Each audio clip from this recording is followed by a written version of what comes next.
Hello दोस्तों, कैसे हैं आप लोग। चलिए आज के वीडियो में हम आपको बताएंगे कि अगर आपको एक्सेल में कुछ नहीं आता है और आपकी इच्छा है एक्सेल को सीखने के लिए, तो हम किस तरीके से एक्सेल को स्टार्ट करेंगे और पहला दिन एक्सेल के साथ किस तरीके से गुजारेंगे। चलिए स्टार्ट करते हैं, ज़्यादा समय नहीं लेंगे। देखिए आपके कीबोर्ड में नीचे विंडो, जिसको हम लोग स्टार्ट बटन भी कहते हैं, विंडो बटन होगी, उसको आप प्रेस करिएगा और उसके प्रेस होने के उसको दबाए रखिएगा और उसके साथ में आर को एक बार दबाइएगा तो ये रन कमांड आपकी आ जाएगी। ध्यान रखिएगा, कीबोर्ड में विंडो बटन होती है जिसको हम लोग स्टार्ट बटन कहते हैं, उसके साथ में आर को दबाने पे ये रन कमांड आती है। यह कमांड किसी भी प्रोग्राम को एग्जीक्यूट करती है, ओपन करती है। इसमें हम लिख देंगे EXCEL। एक्सेल लिखने के बाद में एंटर करेंगे या ओके कर देंगे तो आपका एक्सेल डायरेक्टली खुल जाएगा। आपको एक्सेल कंप्यूटर में कहीं ढूंढने की आवश्यकता नहीं पड़ेगी। ये आपके सामने एक्सेल खुल गया है। शीट नंबर 1 यहाँ पे देखिए नीचे आ रही है, शीट नंबर 1 आपके सामने खुल गई है। आइए पहला दिन गुजारते हैं एक्सेल के साथ में। ध्यान रखिएगा ये बिल्कुल पहला दिन है और इसको थोड़ा सा सीरियसली लीजिएगा ताकि आपको आसानी से एक्सेल समझ में आ जाए। चलिए स्टार्ट करते हैं। जैसा कि आप लोगों को पता ही होगा कि ऊपर क्लोज बटन होती है, इससे प्रोग्राम बंद हो जाता है। आपके सामने एक्सेल पूरा खुला हुआ है। फर्स्ट डे हम आपको जितना बता रहे हैं उसको आप समझ लीजिएगा, बहुत ही अच्छा रहेगा आपके लिए। यहाँ पे आपके सामने कुछ सेल्स बनी हुई हैं, इसमें आपका ये ABCD इस तरीके से काफ़ी दूर तक ये गया हुआ है, जिसको हम लोग कॉलम बोलते हैं। कॉलम हमेशा वर्टिकल होंगे, खड़े होंगे। इनको हम लोग ABCD को हम लोग कॉलम बोलते हैं। जैसे ये H कॉलम है, I कॉलम है, J कॉलम है, K कॉलम है। इस तरीके से ये जो 1 2 3 4 यहाँ पे ये नंबर्स दिए गए हैं, ये आपकी रोज़ हैं। ये क्या है? ये आपकी रोज़ है। तो सबसे पहले दिन आप ये बिल्कुल अच्छी तरीके से जान लें कि ये जो ABCD है ये कॉलम है और ये 1 2 3 4 ये जो है ये रोज़ हैं। और रो और कॉलम आपस में कहीं ना कहीं ज़रूर मिलेंगी। देखिए अगर आप F देखें तो F ये नीचे तक गया है, काफ़ी दूर तक गया होगा। और ये अगर आप 10 देखें तो अगर आप 10 से इस तरफ चलेंगे और F से इस तरफ चलेंगे तो आप यहाँ पे इस F कॉलम को ये 10 रो यहाँ पे मिल रही है। इसका मतलब ये जहाँ पे कॉलम और ये रो आपस में मिलेंगे ये सेल कहलाएगी। ये हो गई आपकी सेल। ध्यान रखिएगा ABCD कॉलम है, 1 2 3 4 रो है और रो और कॉलम आपस में जहाँ मिलते हैं वो कहलाती है सेल। देखिए ये एक सेल है और इसका नाम क्या है? पहले हम कॉलम का नाम बोलेंगे फिर रो का नाम बोलेंगे। तो इस सेल का नाम है F10, इस सेल का नाम है D5, इस सेल का नाम है H2, इस सेल का नाम है C7, C यहाँ से लिया और 7 यहाँ से लिया। इस सेल का नाम है H4, इस सेल का नाम है D12। और आप लोग अगर सेल का नाम और भी तरीके से जानना चाहें तो जब आप सेल को सेलेक्ट करेंगे, लेफ्ट क्लिक करेंगे सेल के ऊपर, तो आपका सेल का नाम यहाँ पे नेम बॉक्स में लिख के आएगा। नेम बॉक्स में सेल का नाम लिख के आएगा। देखिए ये है D3, तो यहाँ पे D3 लिख के आ रहा है। तो आप लोगों का यह जानना बहुत ज़रूरी है कि एक्सेल में कॉलम क्या होते हैं।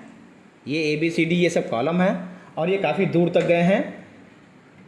और रोज़ क्या होती हैं? ये आपकी 1 2 3 4 ये क्या है? रो हैं।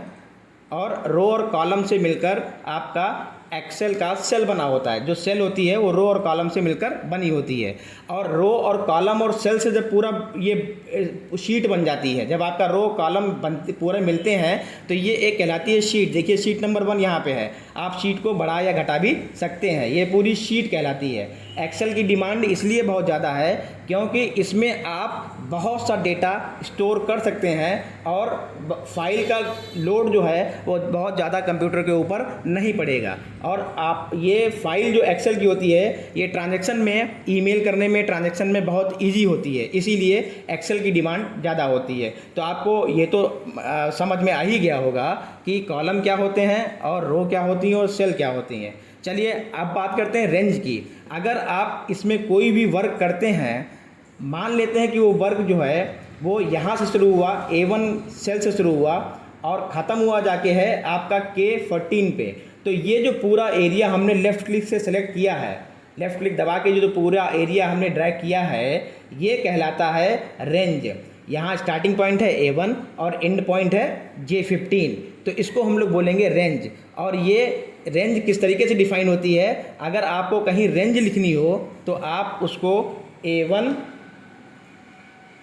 कॉलन और इंड पॉइंट जो भी, जैसे मान लेते हैं ये S10 तक जा रही है तो उसको हम लोग इस तरीके से डिफाइन करेंगे। इसका मतलब हमने यहाँ पे रेंज लिख दी है जिसका स्टार्टिंग पॉइंट A1 है और इंड पॉइंट H10 है। चलिए आज हम आपको ये भी बता देते हैं कि आप सेलों में लिखे हुए अंकों को किस तरीके से जोड़ सकते हैं। बहुत सिंपल सा तरीका है। देखिए कुछ संख्याएं यहाँ पे लिखी हुई हैं,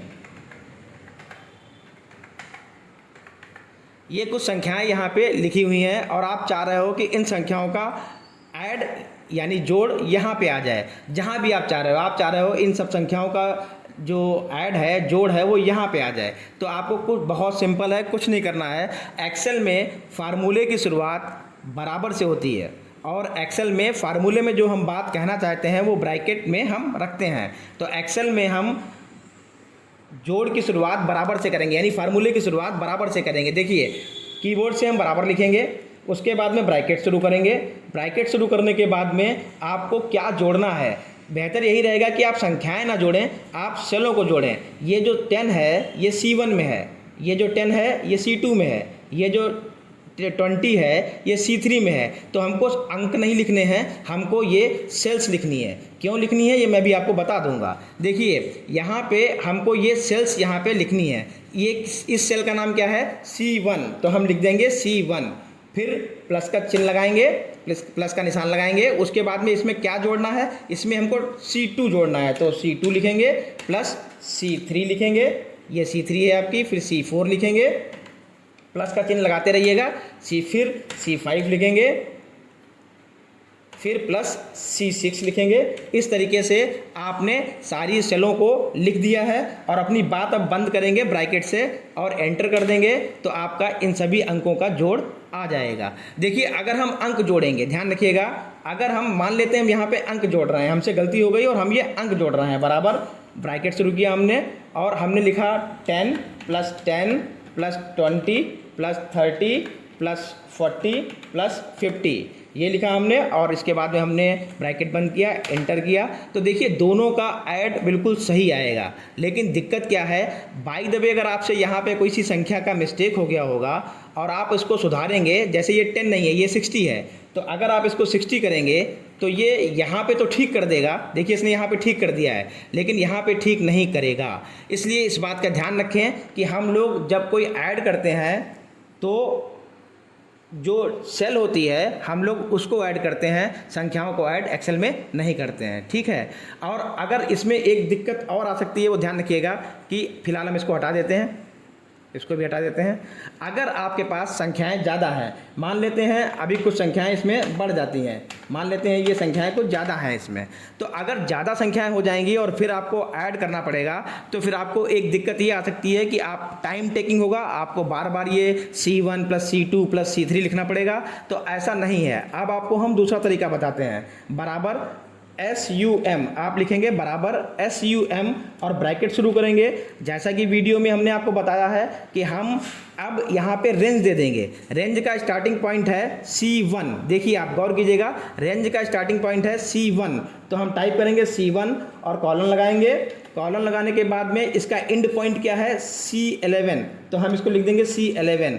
देखिए ये पूरी रेंज में आपकी डिजिट्स आ गई हैं और अब आपने इसको ब्रैकेट बंद किया और एंटर कर दिया। तो देखिए इन सभी का जोड़ जो है, ऐड जो है, वो नीचे आपका यहाँ पे आ गया है। तो आज के वीडियो में ज़्यादा आपको नहीं बताएंगे वरना आप कंफ्यूज हो जाएंगे, तो आज के वीडियो में बस हम इतना ही बताएंगे। इसको ज़रूर आप वॉच करिएगा।